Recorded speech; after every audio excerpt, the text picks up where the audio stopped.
നമസ്കാരം. നമസ്കാരം. തോൽവിയിൽ നിന്നും പാഠം പഠിക്കാത്ത CPM അത് വലിയ പാഠങ്ങൾ തന്നെ നമുക്ക് പറയാം. കാരണം പാർട്ടി ഇന്നേ വരെ കണ്ടതിൽ വെച്ച് ഏറ്റവും വലിയ ദയനീയമായ തോൽവി. ഇതിനു മുമ്പ് പാർട്ടി തോറ്റിട്ടുണ്ട്, ഇല്ലാണ്ടായിട്ടുണ്ട്. പക്ഷെ അതിനെല്ലാം ഉയർത്തെഴുന്നേറ്റൊരു പാർട്ടി കൂടിയാണ് CPM. പക്ഷേ ഇപ്രാവശ്യത്തെ തോൽവി എന്ന് പറഞ്ഞു കഴിഞ്ഞാൽ അതിദയനീയമാണ്. മാത്രമല്ല പയ്യന്നൂർ, തളിപ്പറമ്പ് പോലത്തെ പാർട്ടിയുടെ ഉരുക്കുകോട്ടകൾ വരെ പൊളിഞ്ഞു പോകുന്ന സംഭവം നമ്മൾ കണ്ടു. അത് മാത്രമല്ല, അപ്പം ഇതിനൊക്കെ ശേഷം പാർട്ടി എല്ലാ CPMനെ സംബന്ധിച്ചുള്ള ഏറ്റവും വലിയ പ്രത്യേകത സ്വയം വിമർശനം എന്ന് പറഞ്ഞ സാധനം പാർട്ടിക്കുള്ളിലുണ്ട്. ബാക്കിയൊരു പാർട്ടിക്കുള്ളിൽ ഇല്ലാത്തൊരു സാധനമാണ് CPM സംബന്ധിച്ചുള്ളത്. അത് മാത്രമല്ല എത്രയും പെട്ടെന്ന് അവർ ഉയർത്തെഴുന്നേൽക്കും. പക്ഷേ ഇപ്രാവശ്യം അതിൽ നിന്നെല്ലാം വളരെ വ്യത്യസ്തമാണ്. CPM മാറുന്നേ ഇല്ല, ഒരു ചുവട് പോലും മാറുന്നില്ല. അവർ തുടക്കത്തിൽ പറഞ്ഞു എല്ലാവർക്കും, എല്ലാ പാർട്ടി അനുയായികൾക്കും പാർട്ടി രൂക്ഷമായി വിമർശിക്കാം, തെറ്റുകൾ തിരുത്തി പറയാമെന്നുള്ള സാധനം അത് ജില്ലാ ഏരിയ സെക്രട്ടറി മുതൽ ലോക്കൽ കമ്മിറ്റി മുതൽ ജില്ലാ കമ്മിറ്റി മുതൽ സംസ്ഥാന കമ്മിറ്റി വരെ എല്ലാവർക്കും സ്വാധീനം കൊടുത്തു. പല ഏരിയ കമ്മിറ്റികളും പിണറായി വിജയനെ പറഞ്ഞത് മാൻഡ്രേക്ക് എന്നാണ്. MV ഗോവിന്ദനെ പറഞ്ഞത് അദ്ദേഹം സ്വന്തം കണ്ണാടി എടുത്ത് മുഖം നോക്കണം, അദ്ദേഹത്തിൻ്റെ കുടുംബത്തിൽ നിന്ന് പോലും സ്വന്തം ഭാര്യ മക്കളടക്കം അദ്ദേഹത്തിൻ്റെ സംസാരം ശരിയല്ല എന്നുള്ള രീതിയിൽ MV ഗോവിന്ദനെതിരെ പറയുന്നു. അപ്പം എല്ലാവരും വിചാരിച്ചത് താഴെത്തട്ടിൽ മാത്രമല്ല മുകളിൽ തന്നെ പിണറായി വിജയൻ ഒരുപക്ഷെ പ്രതിപക്ഷ സ്ഥാനത്ത് നിന്ന് മാറി നിൽക്കും, MV ഗോവിന്ദനെ അറ്റ്ലീസ്റ്റ് MV ഗോവിന്ദനെങ്കിലും മാറ്റും എന്നുള്ള കാര്യത്തിൽ. പക്ഷേ ഇപ്പോൾ ഇന്നലെ പറയുന്നത് പാർട്ടിക്ക് മാറ്റമൊന്നും വരാൻ പോകുന്നില്ല, ഇതേപോലെ തന്നെ പോകുന്നു, നേതൃത്വ ശൈലിയിലോ പെരുമാറ്റത്തിലോ മാറ്റം അടിത്തട്ടിൽ നേതാക്കന്മാരെ മാറ്റുന്നുണ്ട് എന്നുള്ളത്. അതിൻ്റെ ഭാഗമായിട്ട് പല ഏരിയ കമ്മിറ്റികളും പിരിച്ചു വിട്ടുന്നല്ലേ 2-3 കമ്മിറ്റികൾ തിരുവനന്തപുരത്തെ പിരിച്ചു വിട്ടത്. കൃത്യമായിട്ട് ശിവൻകുട്ടിക്കുള്ള പ്രവർത്തനത്തിൽ വീഴ്ച പറ്റി എന്നുള്ള കാര്യം പറഞ്ഞിട്ടാണ് പിരിച്ചു വിട്ടത്. മാത്രമല്ല CPIക്കെതിരെയും പലതരത്തിലുള്ള ആരോപണങ്ങൾ വരുന്നുണ്ട്. ഇന്നലെ മുൻ മുഖ്യമന്ത്രി നിലവിലെ പ്രതിപക്ഷം പറഞ്ഞ് ഇപ്പോൾ ആ സാധനം വരുന്നത്. കാരണം കഴിഞ്ഞ 10 വർഷം പിണറായി വിജയൻ ഉണ്ടാവുന്ന ആ സാധനം പോകുമ്പോൾ സതീശന് പോലും തെറ്റി. അതെ, സതീശന് പോലും നിയമസഭയിലെ സാധനം തെറ്റി. അപ്പം അങ്ങനത്തെ ഒരു കാര്യമുണ്ട്. അപ്പോൾ എങ്ങനെയാണ് ഈ വിഷയത്തെ കാണുന്നത്? അല്ല, CPM ഇതിനു മുമ്പ് തോറ്റിട്ടുണ്ട്. ഞാൻ 1976 കമ്മ്യൂണിസ്റ്റ് പാർട്ടി ജോയിൻ ചെയ്യുന്ന ആളാണ്. അടിയന്തരാവസ്ഥയിൽ അന്ന് വിദ്യാർത്ഥിയാണ്. 77 തെരഞ്ഞെടുപ്പിൽ ദയനീയമായി തോറ്റു.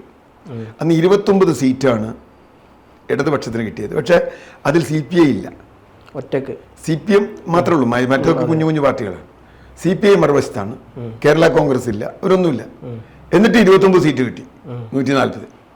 ഇത്തവണ CPIയുടെ സീറ്റ് കൂടി കൂട്ടിയാൽ അന്നത്തെ സീറ്റില്ല. ഇപ്പോൾ 27 CPMന്റെ CPIയുടെ സീറ്റ് കൂട്ടിയാലും അല്ലെ 35 വരെ, എല്ലാം പാടെ കൂട്ടിയിട്ട് 35. അപ്പോൾ CPIയുടെ സീറ്റ് കുറച്ച് 27 ഉള്ളൂ.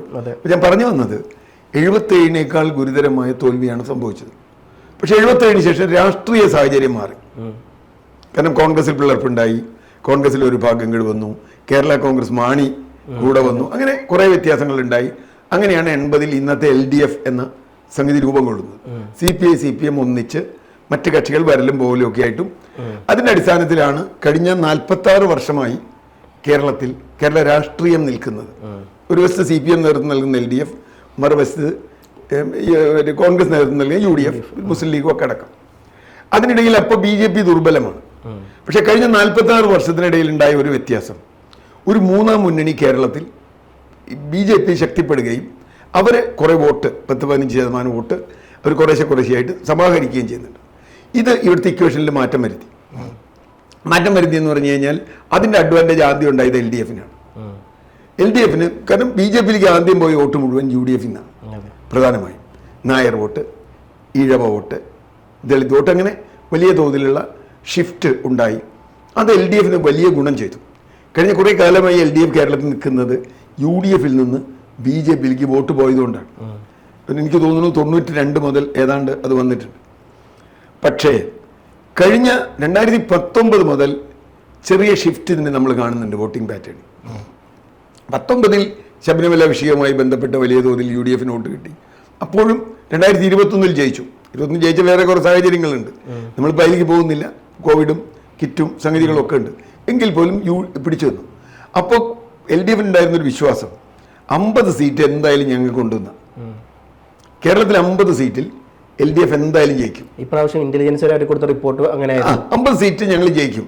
കാരണം 2008-9-ലെ ഡീലിമിറ്റേഷൻ വന്നു കഴിഞ്ഞപ്പോൾ CPMന് അനുകൂലമായി ഡീലിമിറ്റേഷൻ വന്നു. അന്ന് കോൺഗ്രസ് ഇടപെട്ടില്ല. കോൺഗ്രസിന് ഇടപെട്ട് DIC-കാരാ. കോൺഗ്രസ്സുകാർ അപ്പോഴേക്കും DIC ആയി, കരുണാകരൻ്റെ ടീമായി, PP ജോർജൊക്കെയാണ്. അപ്പോൾ അതുകൊണ്ട് ആ ഡീലിമിറ്റേഷൻ നമ്മൾ പ്രധാനമായി കാണണം. ആ ഡീലിമിറ്റേഷന് ശേഷം UDFന് ഒരു പ്രാവശ്യമാണ് അധികാരത്തിൽ വരാൻ കഴിഞ്ഞത് 2011. അത് തന്നെ വളരെ കഷ്ടിച്ച് 68-72 സീറ്റിന്റെ അതും ഇപ്പോൾ LDF സഹായിച്ചത് കൊണ്ടാണെന്നുള്ള വാദം സുരേഷ് കുമാറിനെ പോലുള്ളവർ ഉയർത്തിയിട്ടുണ്ട്. 13 സീറ്റിൽ തോൽക്കണം തീരുമാനിച്ചു. VS രണ്ടാം ഭരണം കിട്ടുന്നുണ്ട്. മാത്രമല്ല VS എന്ന് ഏതാണ്ട് VS-ഉം VS-ന്റെ ഗ്രൂപ്പും ദുർബലമായി പോയി. VS ഇല്ല. അപ്പോൾ പിണറായി ഏകഛത്രാധിപതിയാണ്. ആരും അദ്ദേഹത്തിനോട് ചോദിക്കാനില്ല. പാർട്ടിക്ക് എന്തായാലും 50-60 സീറ്റ് കിട്ടും. പിന്നെ വേറെ ഏതെങ്കിലും സംഗതികളൊക്കെ ആയി ചേർന്ന് 72 സീറ്റ് എങ്ങനെയെങ്കിലും ഒപ്പിക്കാം. 75 സീറ്റ് വരെ ഉറപ്പിച്ചാണ് ഈ ഇലക്ഷനിലേക്ക് പോകുന്നത്. അതുകൊണ്ടാണ് ഈ ഇലക്ഷനിൽ വലിയ മണ്ടത്തരം അവർക്ക് പറ്റിയത്. ഇതിനു മുമ്പൊക്കെ ഈ ഷിഫ്റ്റിംഗ് വോട്ടാണ് തെരഞ്ഞെടുപ്പ് ഫലം നിശ്ചയിക്കുക. ഒരു LDF-ന്റെ ഉറച്ചോട്ട്, UDF-ന്റെ ഉറച്ചോട്ട്, BJP-യുടെ വോട്ട്, അത് കഴിഞ്ഞിട്ടുള്ള ബാക്കി ഷിഫ്റ്റ് അത് പൊതുവെ LDF കേരളം ഭരിക്കണം എന്നാണ് പൊതുവെയുള്ള കേരളത്തിലെ മിഡിൽ ക്ലാസിന്റെ ധാരണ. കേന്ദ്രത്തിൽ കോൺഗ്രസിന് വോട്ട് ചെയ്യുന്നവരും കേരളത്തിൽ LDF-ന് വോട്ട് ചെയ്യും. അങ്ങനെയാണ് LDF ഇവിടെ പിടിച്ചു നിൽക്കുന്നത്. ഈ കഴിഞ്ഞ തിരഞ്ഞെടുപ്പിൽ ഉണ്ടായ ഷിഫ്റ്റ് ചെറിയ ഷിഫ്റ്റ് അല്ല. ഇപ്പോൾ അതിന്റെ കണക്കുകൾ വരുന്നുണ്ട്. എന്തൊക്കെ പറഞ്ഞാലും UDF-നെ BJP സഹായിച്ചു എന്നൊക്കെ പറയുന്നത് പരമമണ്ടത്തര എന്നുള്ള അവരുടെ കണക്ക് തന്നെ വരുന്നുണ്ട്. എവിടെ BJP വോട്ട് കുറഞ്ഞുവോ അവിടെ മാത്രമാണ് LDF പിടിച്ചു നിന്നത്. ഒരു വശം BJP ഇക്വേഷൻ അല്ല. അതിനേക്കാൾ പ്രധാനം CPM കാണേണ്ടത് അവരുടെ കോട്ടകൊത്തളങ്ങളിൽ അവർക്കുണ്ടായ പരാജയമാണ്. 77 പോലും പയ്യന്നൂരും തളിപ്പറമ്പും പാർട്ടി തോറ്റിട്ടില്ല. അത്തരം മണ്ഡലങ്ങളിൽ പാർട്ടിയുടെ വോട്ട് കുറഞ്ഞിട്ടില്ല. പാർട്ടി പിടിച്ചെന്നു, പാർട്ടി കോട്ടകൾ എന്നുള്ള അർത്ഥത്തിൽ. മറ്റു പല സ്ഥലങ്ങളിലും ചിലപ്പോൾ വോട്ട് പോയിട്ടുണ്ടാവാം, ഷിഫ്റ്റ് ചെയ്തിട്ടുണ്ടാവാം, ഒക്കെ ഉണ്ടാവാം. പക്ഷെ 77-നേക്കാൾ ഇപ്പോൾ കാണുന്നൊരു 2 വ്യത്യാസം. ഒന്ന് ഈ പറഞ്ഞതാണ്, പാർട്ടി കോട്ടകളിൽ അവരുടെ വോട്ട് വല്ലാതെ പോയി. തളിപ്പറമ്പ് പയ്യന്നൂർ മാത്രമല്ല, ഇപ്പോൾ ധർമ്മടത്തും മട്ടന്നൂരും കല്യാശ്ശേരിയും നമ്മുടെ സന്ദീപ് വാര്യർ ജയിച്ച ഇവിടെ തൃക്കരിപ്പൂരൊക്കെ കണ്ടു. അത് വ്യാപകമായി പോയി, പ്രത്യേകിച്ച് വടക്കൻ കോഴിക്കോട് ജില്ലയിൽ പല സ്ഥലങ്ങളിൽ. അപ്പോൾ ആ അർത്ഥത്തിൽ CPM-ന്റെ കോർ വോട്ടിൽ വലിയൊരു തകർച്ച ഉണ്ടായിരിക്കുന്നു എന്നതാണ് ഏറ്റവും പ്രധാനപ്പെട്ട പ്രശ്നം. അതിന് കാരണം പാർട്ടിയുടെ മുകളിൽ ഈ പറഞ്ഞതുപോലെ ഞാനല്ലാതെ മറ്റാരുണ്ട് എന്ന് വെച്ചപ്പോൾ അത് പാർട്ടിക്കാരോട് കൂടിയുള്ളൊരു ചോദ്യമായിരുന്നു. പിണറായിയുടെ പടം വെച്ച് മറ്റാരുണ്ട് എന്ന ചോദ്യം എന്ന് പറയാം. P. രാജീവ് വരെ അത് പറഞ്ഞിട്ടുണ്ട്, മറ്റാരുണ്ട്. നമ്മൾ ആദ്യമേ പറയുന്നതാണ്. ഇപ്പോൾ P. രാജീവിനെ പോലുള്ള ബുദ്ധിജീവികൾ കണ്ടെത്തുന്ന വിഷയം ഒരു 6 മാസമായി നമ്മളെ പോലുള്ള ആളുകൾ ഈ പാർട്ടി കൊടുക്കുന്ന മുന്നറിയിപ്പാണ്. ആ ഒരു മുദ്രാവാക്യം തെറ്റാണ് എന്നുള്ളത്. അതുമാത്രമല്ല, ഒരു ജനാധിപത്യ ഘടന ഈ പാർട്ടിക്ക് നഷ്ടപ്പെട്ടു. മുമ്പ് VS അച്യുതാനന്ദൻ ഭരിക്കുമ്പോൾ കൃത്യമായും പാർട്ടി സെക്രട്ടറിയായി പിണറായി വിജയൻ പല കാര്യങ്ങളും നിയന്ത്രിച്ചിരുന്നു. അത് പറഞ്ഞല്ലോ, VS-ന് സ്വതന്ത്രമായ ഒരാളോട് സംസാരിക്കാൻ പോലും കഴിയാത്ത തരത്തിൽ പാർട്ടി നിയന്ത്രണം ഉണ്ടായിരുന്നു. ഇപ്പോൾ പ്രശ്നം എന്താ? ഇപ്പോൾ പാർട്ടി എന്നൊരു സാധനമില്ല. ആകെ കോമാളിയായിട്ടൊരു സെക്രട്ടറി ഉണ്ട്. പിണറായി പറയുന്നത് പറയുന്ന ഒരു സെക്രട്ടറി ഉണ്ട്. ഭരണത്തിൽ ഇപ്പോൾ കൊടിയേരി ഉണ്ടായിരുന്നെങ്കിൽ പോലും ഇത്രയും പ്രശ്നം ഉണ്ടാവില്ല. കുറച്ചുകൂടി ബാലൻസ് ചെയ്ത് കൊണ്ടുപോകും. ഇപ്പം പിണറായിയായിട്ട് നേരിട്ട് അടി ഉണ്ടാക്കിയില്ലെങ്കിലും ഇപ്പം തളിപ്പറമ്പ് പയ്യന്നൂരും കല്യാശ്ശേരിയും കണ്ണൂരും ഒന്നും ഇങ്ങനെ തകർച്ച ഉണ്ടാവില്ല. അത് ചെയ്യുമായിരുന്നു. കുഞ്ഞികൃഷ്ണൻ പോവില്ല, TK ഗോവിന്ദൻ പോവില്ല, അങ്ങനെയൊക്കെ വന്നാൽ അത് പാർട്ടിക്ക് ഒരു ബേസ് ആയിരുന്നു. അവിടെ ഒരു തകർച്ച വന്നു. കാരണം ഒരു ജനാധിപത്യമില്ല, അഴിമതി വലിയ തോതിൽ വന്നു, അഹങ്കാരം വന്നു. അത് പാർട്ടിയിൽ ഒരു ചർച്ചയും വന്നില്ല. പാർട്ടി ചർച്ചയും ഇപ്പോൾ ഈ പറയുന്ന രാജീവൊക്കെ 1 വർഷം മുമ്പ് ഈ പറഞ്ഞ കാര്യം പറഞ്ഞിരുന്നുവെങ്കിൽ ഈ പാർട്ടി രക്ഷപ്പെടുമായിരുന്നു. ഇപ്പോൾ മെഗാ തിരുവാതിര നടത്തിയല്ലോ, കാരണഭൂതം തിരുവാതിര നടത്തിയപ്പോൾ തുടക്കടിച്ചുകൊണ്ടിരുന്ന് താളം പിടിച്ച ആളാണ് MA ബേബി. നമ്മുടെ എല്ലാ വിഷ്വലുണ്ട്. എന്ന് പറഞ്ഞാൽ ഒരു കമ്മ്യൂണിസ്റ്റുകാരൻ ഒരിക്കലും ചെയ്യാൻ പാടില്ല. കാരണഭൂതൻ, സ്വർണം, സൂര്യപ്രഭയെ മുറം കൊണ്ട് മറയ്ക്കാൻ പറ്റുമോ? സൂര്യനാണ് വ്യക്തിപൂജ എന്ന് മാത്രമല്ല, അതില്ലല്ലോ പാർട്ടിയിൽ. അങ്ങനെ ഇല്ലല്ലോ പാർട്ടിയിൽ. ഒരാളും അപ്രമാദിത്വമുള്ള ആളില്ല. P. ജയരാജന്റെ ചന്താരകം എന്നുള്ള പാർട്ടി ഇതിനെതിരെ നടപടിയെടുത്ത പാർട്ടിയാണ്. ഇവിടെ ഈ കൈകൊട്ടിക്കളി മുതൽ ഈ പറഞ്ഞതുപോലെ LDF അല്ലാതെ ഞാനല്ലാതെ മറ്റാരുണ്ട് എന്ന പടം. എന്നാൽ LDF-ന്റെ പടം വയ്ക്കേണ്ട, ബിനോയ് വിശ്വന്റെ പടം വയ്ക്കേണ്ട അവിടെ, അല്ലെങ്കിൽ ജോസ് കെ മാണിയുടെ പടം വയ്ക്കണ്ടേ? അവരൊന്നും പടില്ല, ഒറ്റ ആളുടെ പടമാണ്. Party MV ഗോവിന്ദന്റെ പടമില്ല. അത് നമ്മൾ മനസ്സിലാക്കേണ്ടത്. അപ്പം ഞാനല്ലാതെ മറ്റാരുണ്ട് എന്ന മെസ്സേജും ഇവന്. ഇതിന്റെ ഭാഗമായി എന്ത് സംഭവിച്ചു? ചർച്ചയില്ലാതെ വന്നപ്പോൾ എല്ലാ അവതാരങ്ങളും, ഇപ്പം അവതാരങ്ങൾ എന്ന് പറഞ്ഞാൽ നേരിട്ടൊരു അവതാരം ആയിക്കൊള്ളുന്നില്ല, സകലമായ അവതാരങ്ങളും പാർട്ടിക്കകത്ത് കയറി വിലസാൻ തുടങ്ങി. ഇപ്പോൾ വെള്ളാപ്പള്ളിക്ക് വരെ P. ശശിക്കെതിരെ സംസാരിക്കേണ്ടി വന്നു. പിണറായി വിജയനെ കൂടെ അടിയുറച്ചു നിന്ന വെള്ളാപ്പള്ളിക്ക് ഇപ്പൊ P. ശശി എന്നെ കുഴപ്പമെന്നായി. P. ശശി എന്ന് പറഞ്ഞാൽ പിണറായി വിജയൻ തന്നെയായിരുന്നു. P. ശശി പിണറായി വിജയൻ തന്നെയായിരുന്നു. ഇപ്പൊ P. ശശിക്കെതിരെ പറഞ്ഞിട്ട് പോലും പിണറായിക്ക് ഒരു അക്ഷരം മിണ്ടാൻ പറ്റുന്നില്ല വെള്ളാപ്പള്ളിക്കെതിരെ. ഞാൻ പറഞ്ഞത് ഇതിന് കാരണം സ്വാഭാവികമായി നടക്കേണ്ട ചർച്ചകൾ നടന്നില്ല. വലിയ ആരോപണങ്ങൾ വന്നു. ഇപ്പോൾ ശബരിമല സ്വർണ്ണക്കൊള്ള പാർട്ടി ഭരിക്കുമ്പോഴാണ്, പാർട്ടിയുടെ ഡയറക്ടർ ബോഡി ദേവസ്വം ബോർഡ് ഇരിക്കുമ്പോഴാണ് ശബരിമലയിൽ കൊള്ള നടക്കുന്നത്. പിടിക്കപ്പെട്ടവർ മുഴുവൻ പാർട്ടിക്കാരാണ്. ഇവരതിനെ തടയാൻ നോക്കിയത് എങ്ങനെയാണ്? ഉണ്ണികൃഷ്ണൻ പോറ്റി സോണിയാഗാന്ധിയുടെ അടുത്ത് പോയി. ഉണ്ണികൃഷ്ണൻ പോറ്റി സോണിയാഗാന്ധിയുടെ അടുത്ത് ഇവർക്ക് അറസ്റ്റ് ചെയ്യാലോ. അത് സോണിയാഗാന്ധിക്കോ കെ സി വേണുഗോപാലിനോ വി ഡി സതീശനോ എന്തെങ്കിലും പങ്കുണ്ടെങ്കിൽ ഇവർക്ക് അറസ്റ്റ് ചെയ്യാലോ. അത് ചെയ്യാതെ വെറുതെ പുക പരത്തിയിട്ടുണ്ടായി അതൊന്നും ജനങ്ങൾ വിശ്വസിച്ചില്ല എന്നാണ് തെരഞ്ഞെടുപ്പ് കാണുന്നത്. അപ്പോൾ ശബരിമല പോലൊരു വിഷയം വന്നപ്പോഴും, ഈ പറഞ്ഞ പോലെ അപ്രമാദിത്വം വന്നപ്പോഴും, കരിമന്നൂർ പോലെയുള്ള ഒരു സഹകരണ ബാങ്കിലെ വിഷയം വന്നപ്പോഴും, ഇതിനെ രക്തസാക്ഷി ഫണ്ട് വെട്ടിപ്പിൻ്റെ വിഷയം വന്നപ്പോഴും ഒരു നടപടിയും ചർച്ചയും പാർട്ടിയിലുണ്ടായില്ല. ഏറ്റവും ഒടുവിലാണ് എം വി ഗോവിന്ദൻ്റെ ഭാര്യയെ സ്ഥാനാർത്ഥിയാക്കുന്നത്. സ്ഥാനാർത്ഥിയാക്കുന്നു എന്ന് മാത്രമല്ല, ഞാനല്ലാതെ മറ്റാരുമില്ല എന്ന് പ്രൂവ് ചെയ്യാനാണ് ശൈലജ ടീച്ചറെ പേരാവർക്ക് വിട്ടത്. ശൈലജ ടീച്ചറെ മട്ടന്നൂർ മത്സരിപ്പിക്കാമായിരുന്നു, അവിടെ വിജയസാധ്യത കൂടുതലായിരുന്നു. നന്നായി ജയിച്ചേനെ. മട്ടന്നൂർ ആര് മത്സരിച്ചാലും ജയിക്കും. മട്ടന്നൂർ മത്സരിക്കായിരുന്നു, അല്ലെങ്കിൽ തളിപ്പറമ്പ് മത്സരിപ്പിക്കായിരുന്നു. എന്തുകൊണ്ടാണ് ശൈലജ ടീച്ചറെ മാറ്റിയത്? ഇത് പാർട്ടിക്കകത്ത് അവിടെ പേരാവൂർ പിടിക്കാനെന്നൊക്കെ പറഞ്ഞാൽ തലയ്ക്ക് വെളിവുള്ളാർക്കും വിശ്വസിക്കാൻ പറ്റില്ല. കാരണം ഇന്നത്തെ ഒരു സാഹചര്യത്തിൽ സണ്ണി ജോസഫിനെ പേരാവൂർ തോൽപ്പിക്കുക എന്നുള്ളത് എളുപ്പമല്ല. പിന്നെ ഒരിക്കലും തോൽക്കാത്ത ആളുമല്ല ശൈലജ ടീച്ചർ. 1.25 ലക്ഷം വോട്ടിന് ഷാഫിയോട് തോറ്റ ആളാണ്. അപ്പോൾ ശൈലജ ടീച്ചർ എന്തോ ഭയങ്കരമായ ഒരാളാണ് എന്നൊക്കെ കാണിച്ച് ശൈലജ ടീച്ചർ ഈ ക്യാപ്സ്യൂൾ പേരാവൂർ പിടിക്കാൻ ശൈലജ ടീച്ചറെ വിട്ടു, അവിടെ വിട്ടു, ഇവിടെ വിട്ടു, ഞങ്ങൾ അത് ചെയ്തു, ഇത് ചെയ്തു. ഈ ക്യാപ്സ്യൂളുകൾ പൊളിഞ്ഞ് പാളീസായി കഴിഞ്ഞ കാലങ്ങളിൽ എന്താ കാരണം? ഈ ക്യാപ്സ്യൂൾ മുഴുവൻ ഒരു അധികാര കേന്ദ്രത്തിന് വേണ്ടി ഉണ്ടാക്കിപ്പെട്ടതാണ്. ആ അധികാര കേന്ദ്രം ജനങ്ങൾക്ക് സ്വീകാര്യമല്ല എന്ന് വന്നു. ഇതാണ് തെരഞ്ഞെടുപ്പിൻ്റെ ബോട്ടം ലൈൻ. നിങ്ങളല്ലാതെ ആളുണ്ട് ഇവിടെ, മറ്റാരുമിണ്ട് എന്ന് ചോദിച്ചതിന് മറ്റാളുണ്ട് എന്നാണ് ജനങ്ങൾ മറുപടി കൊടുത്തത്. ഇവിടെയാണ് ഇനി അടുത്ത ചോദ്യം. ഇവിടെ എവിടെ നിന്നാണ് തിരുത്തു തുടങ്ങേണ്ടത്? നേരത്തെ പറഞ്ഞ ഏതെങ്കിലും കാര്യത്തിൽ ഒരു തിരുത്തുണ്ട്. ഇപ്പോൾ വെള്ളാപ്പള്ളി നടേശൻ്റെ കാര്യത്തിൽ തിരുത്തു എന്ന് പറഞ്ഞാൽ ഇപ്പോഴും മുഖ്യമന്ത്രി പറയുന്നത് അതിലൊന്നും തെറ്റില്ലാണ്. ഇന്നലെ വരെ പറഞ്ഞ മുഖ്യമന്ത്രി തെറ്റില്ലാണ് എന്ന് പറഞ്ഞാൽ പിന്നെ എവിടെയാ തിരുത്തുന്നത്? രാജീവ് പറയുന്നത് തെറ്റാണ്. രാജീവിന് ഇപ്പോൾ എന്തായാലും സ്ഥാനങ്ങളെന്ന് എനിക്കറിയില്ല. രാജീവ് ഒരു സെക്രട്ടേറിയറ്റ് മെമ്പറോ അങ്ങനെയൊക്കെ ആയിരിക്കും. എന്താ രാജീവിന് എന്താ ചെയ്യാൻ പോണെന്ന് നമുക്കറിയില്ല. ഇത് മനുഷ്യൻ്റെ കളിയാക്കല.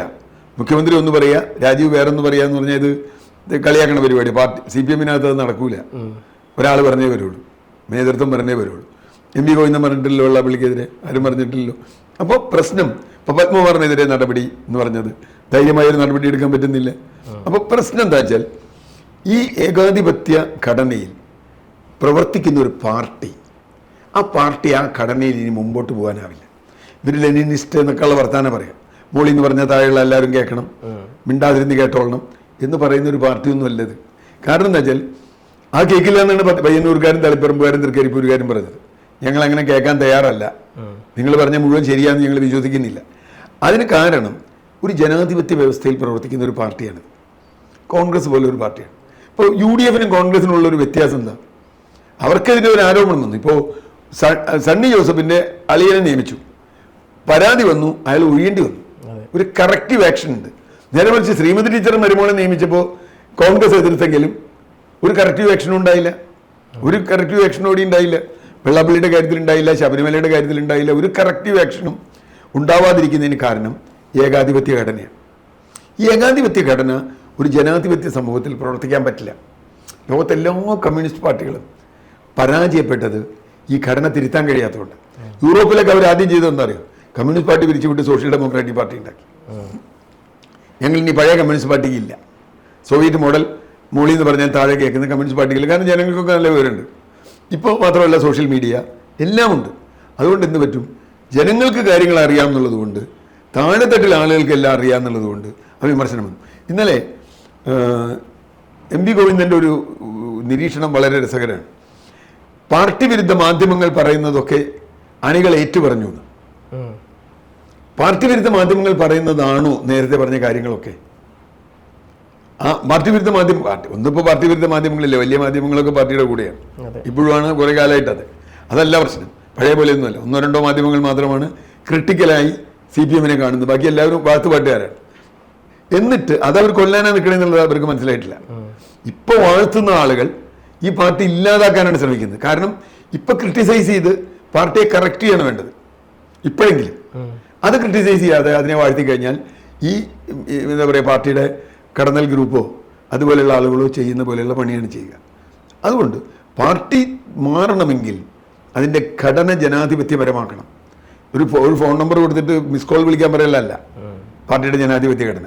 ഇപ്പം എന്താ സംഭവിച്ചത്? അതുകൊണ്ട് നേരത്തെ പറഞ്ഞ പോലെ ഏരിയ കമ്മിറ്റി കുഴപ്പം പറ്റി, മണ്ഡലം കമ്മിറ്റി കുഴപ്പം പറ്റി, നിങ്ങൾ തന്ന കണക്ക് തെറ്റി.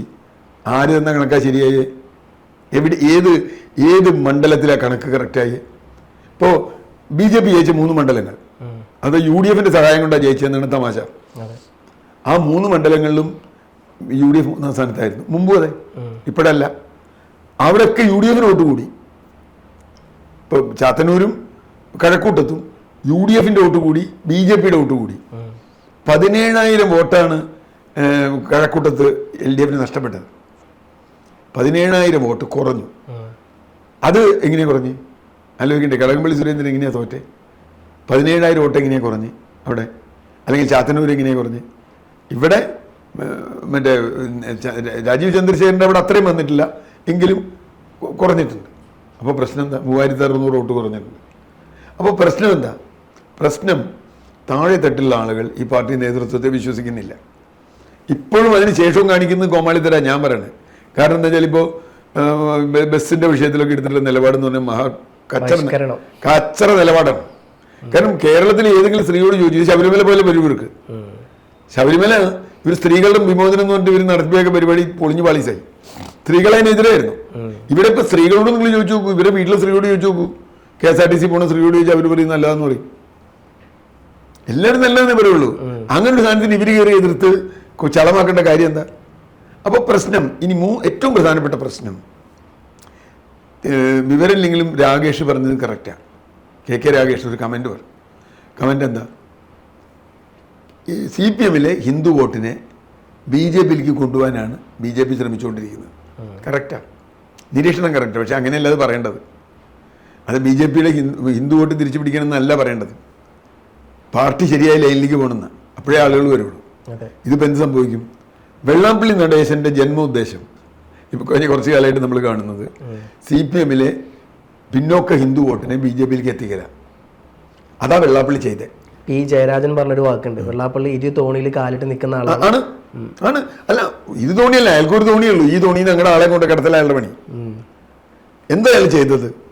അയാൾ ചെയ്തത് മുസ്ലിം വിരുദ്ധത പറയുക മാത്രമല്ല, അയാൾ ചെയ്തത് CPMന്റെ കൂടി കോർ വോട്ടായ പ്രത്യേകിച്ച് ഈഴവ വോട്ടിൽ വലിയ തോതിലുള്ള ഇസ്ലാമോഫോബിയ കൊണ്ടുവന്നു. ഇസ്ലാമോഫോബിയ അയാൾ കൊണ്ടുവന്നത്. ആ ഇസ്ലാമോഫോബിയ അന്തിമമായി ആർക്കാ ഗുണം ചെയ്യുക? BJPക്കാണ്. നാളെ CPM തകരുന്ന് കണ്ടാൽ ഈ ആളുകൾക്ക് ടോട്ടലായിട്ട് BJPക്ക് ട്രാൻസ്ഫർ ചെയ്യും. ബംഗാളിലൊക്കെ ഉണ്ടായ പോലെ ഈ CPMന്റെ കോർ വോട്ട് ഏത് സമയവും BJPക്ക് മാറാവുന്ന ഒരവസ്ഥയുണ്ട്. പ്രത്യേകിച്ചും തെക്കൻ തിരുവിതാംകൂറിലും മധ്യ തിരുവിതാംകൂറിലും. അങ്ങനെ വന്നാൽ എന്ത് സംഭവിക്കും? CPMന് ഇപ്പോഴുള്ള ബേസും കൂടി പോകും. അങ്ങനെ വരുമ്പോൾ അവിടെയാണ് അനലിറ്റിക്കലായി ഒരു കമ്മ്യൂണിസ്റ്റ് പാർട്ടി എപ്പോഴും അതിൻ്റെ തെറ്റ് സ്വയം വിമർശനം തിരുത്തി മുമ്പോട്ട് പോകണം. ഇന്നുള്ള നേതൃത്വത്തിനെതിരെ ഒരു വാക്ക് പറയാൻ പറ്റാത്ത അതിൻ്റെ കമ്മിറ്റികൾ, ഡിഫങ്ക്റ്റ് കമ്മിറ്റികളാണ് ഇതൊക്കെ. എങ്ങനെയാണ് ഗ്രൂപ്പ് വെച്ച് ഉണ്ടാക്കിയ കമ്മിറ്റികളാണ്. പിണറായി വിജയനെ മാത്രം സപ്പോർട്ട് ചെയ്യുന്ന ഒരു സെക്രട്ടറി, അതിനുള്ള ഒരു സെക്രട്ടേറിയറ്റ്, അതിനുള്ളൊരു സംസ്ഥാന കമ്മിറ്റി, അതിനുള്ള ജില്ലാ കമ്മിറ്റികൾ. അപ്പോൾ എന്ത് പറ്റും? ജില്ലാ കമ്മിറ്റി എന്നിട്ടും കുറേ എതിർത്തു ശക്തമായിട്ട് കുറേ പേര്. അതുപോലും കേൾക്കാൻ ഇവർ തയ്യാറല്ല. ഇപ്പോൾ പാർട്ടി റിപ്പോർട്ടിംഗ് തിരുത്തി എന്നൊക്കെയുള്ള വാദം വരെ ഉണ്ടല്ലോ. തിരുത്തി എന്നുള്ളത് ശരിയാണ്. കാരണഭൂതൻ ആരാണ് എന്ന ചോദ്യത്തിന്, ആ ചോദ്യത്തിന് ഉത്തരം കണ്ടെത്താൻ പറ്റാത്തടത്തോളം ഒരാൾ മാത്രമാണെന്ന് ഞാൻ പറയുന്നില്ല. ഞാൻ പിണറായി വിജയനെ കുറ്റം പറയില്ല. എന്താ കാര്യം എന്നറിയും? പിണറായി വിജയൻ ഒരു കമ്മിറ്റിയുടെ ഭാഗമായിട്ടിരുന്ന ആളാണ്. കേരളത്തിൽ സ്റ്റേറ്റ് സെക്രട്ടേറിയറ്റ്, സ്റ്റേറ്റ് കമ്മിറ്റി, മുകളിൽ സെൻട്രൽ കമ്മിറ്റി, പോളിറ്റ് ബ്യൂറോ. അവിടെ ഇരിക്കുന്ന ഒരുത്തനും ഒരു വാക്കും മിണ്ടിയില്ലല്ലോ ഇതുവരെ, ഇനി മിണ്ടുന്നില്ലല്ലോ. അപ്പോൾ തീർച്ചയായിട്ടും CPMന് വലിയ പ്രതിസന്ധി, അവർക്ക് രക്ഷപ്പെടാനുള്ള വഴി അവർ തന്നെ അടക്കിയാണ്. തുറന്നു കിട്ടിയാൽ അവർക്ക് രക്ഷപ്പെടാം. ഇതിൻ്റെ ഘടന മാറ്റി രാജീവ് പറഞ്ഞ പോലെയുള്ള കാര്യങ്ങൾ പാർട്ടി സംസ്ഥാന കമ്മിറ്റി അങ്ങനെ തീരുമാനിച്ചാൽ അതിന് വലിയ ഗുണമുണ്ടാവും. ചെയ്യുമോ എന്നുള്ളത് കണ്ടറിയാം.